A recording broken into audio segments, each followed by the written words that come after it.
Hello students, welcome to my channel teach सरकारी।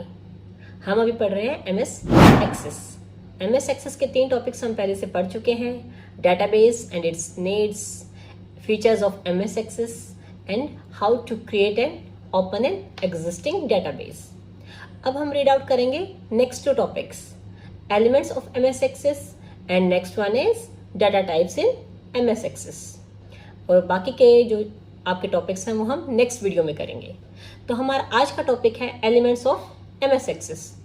Elements क्या है? जो आपके ऑब्जेक्ट्स हैं। मेन हम एमएस एक्सेस के अंदर कौन कौन सी चीज़ों को यूज़ करें, कौन कौन से ऑब्जेक्ट्स को यूज़ करें। These are the main elements of the MS Access. There are 4 main elements. First one is table, second one is forms, third one reports and fourth one is query. अब हम इन चारों के बारे में detail में study करेंगे।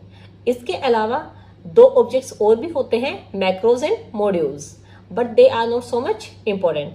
तो अभी हम इन 4 के बारे में स्टडी करते हैं। First one, table. आपकी टेबल क्या है? Table is an object that is used to store the data, जो आपके डाटा को डिफाइन करता है, डाटा को स्टोर करता है।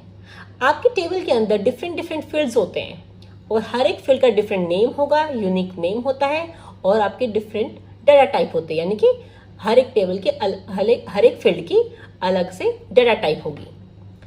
जो आपके फील्ड्स हैं वो डिफरेंट टाइप्स की इंफॉर्मेशन को सेव करते हैं।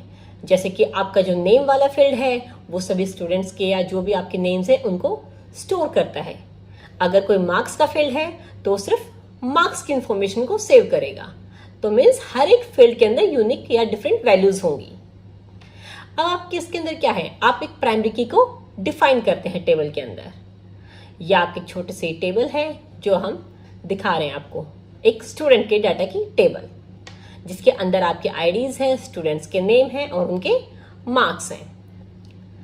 नेक्स्ट वन है फॉर्म्स। फॉर्म्स क्या होते हैं? फॉर्म्स आपका एक वे है जिनकी हेल्प से हम क्या करते हैं, कंप्यूटर को, उसको एमएस एक्सेस को हम इनपुट देते हैं।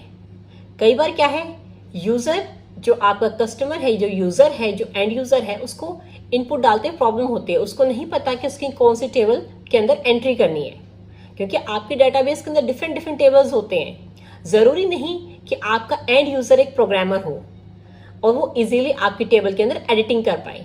तो उसके लिए हम क्या करते हैं, हम फॉर्म्स क्रिएट कर देते हैं। जैसे आगे नेम लिखा, फिर नेम के लिए हमने बॉक्स बना दिया। ऐसे ही अगर रोल नंबर है तो उसके लिए बॉक्स बनाएंगे, मार्क्स है तो उनके लिए बॉक्स बनाएंगे। मीन्स हर एक चीज के लिए हम अलग अलग बॉक्सेस बना देते हैं। तो आपका एक इजी वे है जिसकी हेल्प से हम इनपुट लेते हैं। इसकी हेल्प से हम क्या कर सकते हैं, डाटा की एंट्री भी कर सकते हैं, मॉडिफाई भी कर सकते हैं और रिकॉर्ड्स को व्यू भी कर सकते हैं। मेनली आपका इसका पर्पज होता है इनपुट के लिए, जो आपके यूजर्स को गाइड करता है कि डाटा को कैसे एंटर करना है।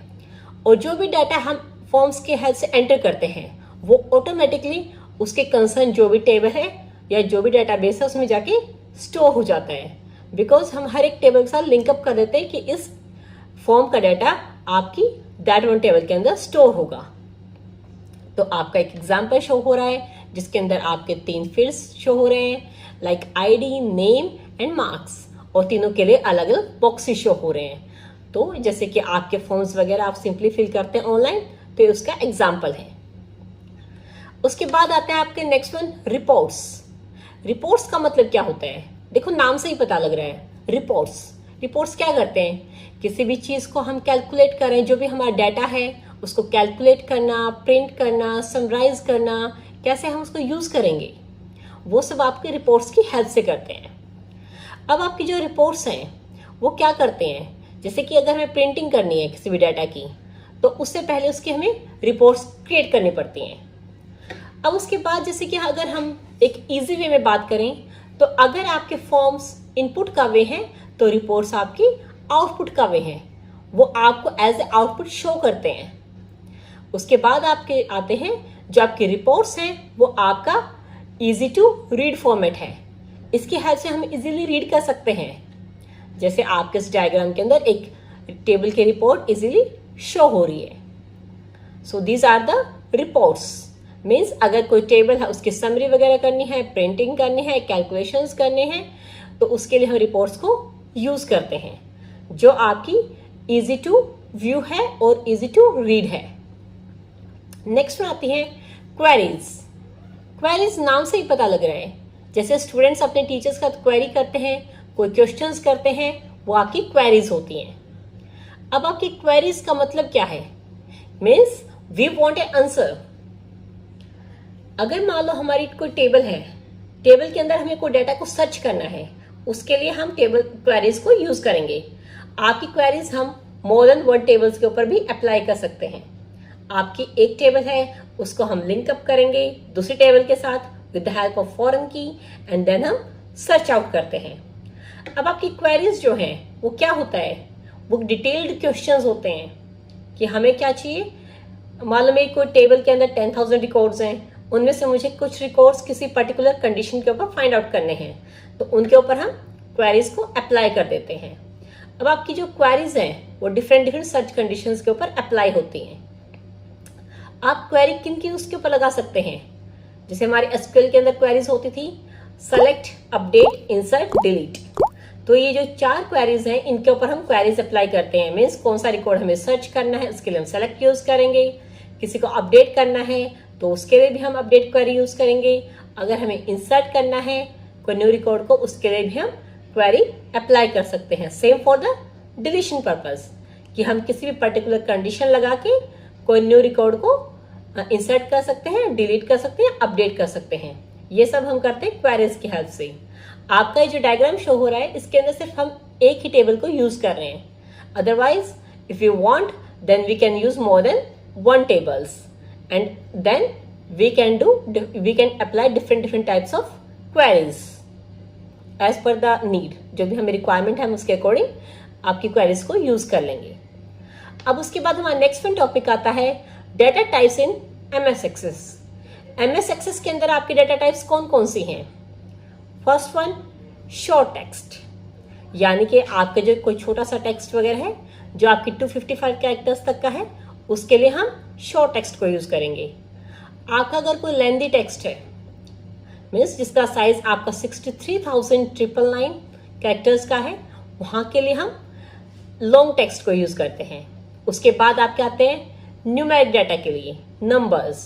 जो आपके नंबर हैं वो उनका साइज क्या होता है? वो 1 बाइट के भी होते हैं, 2 बाइट, 4 बाइट, 8 बाइट्स। वो डिपेंड करता है कि आप नंबर कितना बड़ा ले रहे हैं। उसके बाद है अगर आपको डेट और टाइम स्टोर करना है तो डेट टाइम डेटा टाइप का हम यूज करेंगे, और जो आपके date and time data type है उसका साइज होता है आपका 8 बाइट्स। उसके बाद आपका नेक्स्ट वन है करेंसी। करेंसी जो क्या होती है? जो आपकी करेंसी की वैल्यूज है मीन्स मनी से रिलेटेड जो भी है वो सब हम उसके अंदर स्टोर करते हैं, तो उसका साइज है आपका 8 बाइट्स। उसके बाद आपका नेक्स्ट वन है ऑटो नंबर। ऑटो नंबर आपका क्या होगा? एक यूनिक नंबर होता है जो कि आपका ऑटोमेटिकली इंक्रीमेंट होता रहता है 1 by 1, या आपका सिक्वेंशियली इंक्रीमेंट होता है। या तो हम बिल्कुल स्टार्टिंग 1 से करते हैं या फिर यूजर कोई भी नंबर रैंडमली डिफाइन कर देता है, उसके बाद वो 1 इंक्रीज होता जाता है। इसका साइज होता है 4 बाइट्स। नेक्स्ट वन है यस नो। यस नो का मतलब क्या है कि कोई चीज हमें चाहिए या तो उसका रिप्लाई यस में हो या फिर नो में, या वैल्यूज हमारे हो सकते हैं ट्रू, फॉल्स, 0, 1, ऑन, ऑफ। तो इस तरह की जो चीजें हैं उनके लिए हम यस नो को डाटा टाइप को यूज करेंगे। इसका साइज होता है 1 बाइट।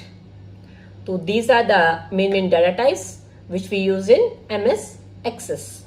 तो आज हमने इन टॉपिक्स के बारे में रीड आउट किया है, बाकी के हम टॉपिक्स करेंगे नेक्स्ट वीडियो में, और नेक्स्ट वीडियो का जो लिंक है आपका डिस्क्रिप्शन बॉक्स में मिल जाएगा। Thank you. I hope you like the video, and if you like the video तो आप चैनल को सब्सक्राइब कर देना नेक्स्ट वीडियोस के लिए। Thank you.